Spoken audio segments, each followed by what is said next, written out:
According to the National Highway Traffic Safety Administration, July 4th consistently ranks among the most deadly holidays when it comes to car crashes. Impaired drivers add to the problem, but so do those who don't buckle up. Tony has more in this morning's All New Behind the Wheel.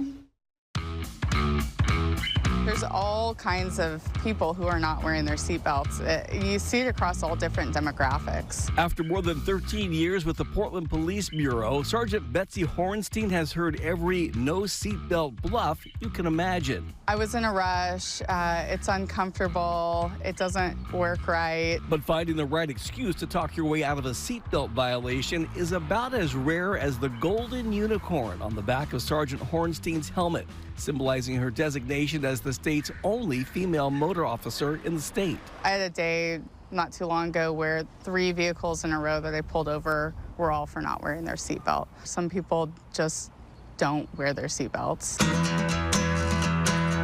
Those of us who do buckle up know that seatbelts work in combination with the other safety features in our cars. For example, an airbag alone won't keep you from being thrown from your car if you're not also wearing a seatbelt. I am on our major crash team as well, and so I do respond to fatal crashes, and we do see people that have been ejected from the vehicle. Even the engineering of the car, you know, with the crush zones and all that stuff, they don't work if you're not using your seatbelt and you are not restrained.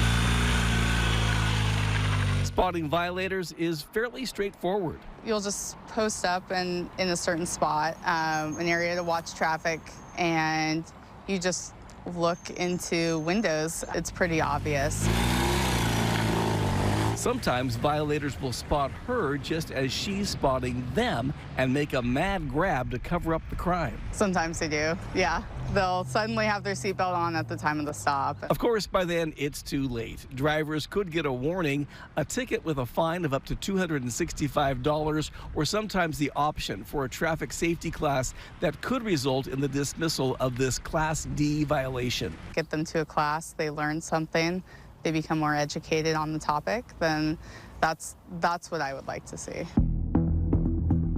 Drivers between the ages of 18 and 24 are the least likely to wear a seatbelt, and of those, men are 3 times as likely not to buckle up as women.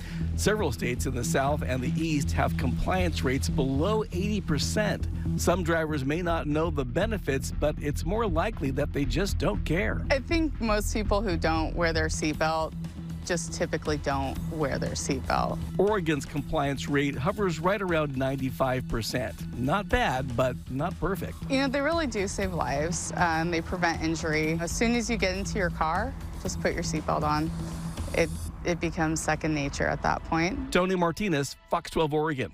I think Shirley says it all there. It's like people who don't wear them just aren't going to wear them. Yeah. It isn't like they hadn't heard, oh, seatbelts can save your life. Yeah. I Is had that no a idea. thing? Yeah. It's people have just sort of decided they're not going to do it, and that's, you know, their choice. But you hope when you hear the statistics and you know what an impact it has, like maybe that triggers something. Yeah, just like anything else, it's a habit. Like I can't get into a car without buckling up. Exactly. And unfortunately, what does convince people is if they do have an incident and, you know, something tragic happens, then they come around to it. But we hate to get to that point. Yeah. Well, thank you, Tony. It's always a good reminder. Yes, for sure. And they used to have the automatic ones, you know, you go in there and Oh, that's right. that kind of What stuff. happened to those? She says we'll try and buckle behind them to defeat the buzzer going off or whatever. But come on, man. That's like a more lot of a pain. Yeah, and If you're uncomfortable. doing all that, just wear it. Yeah.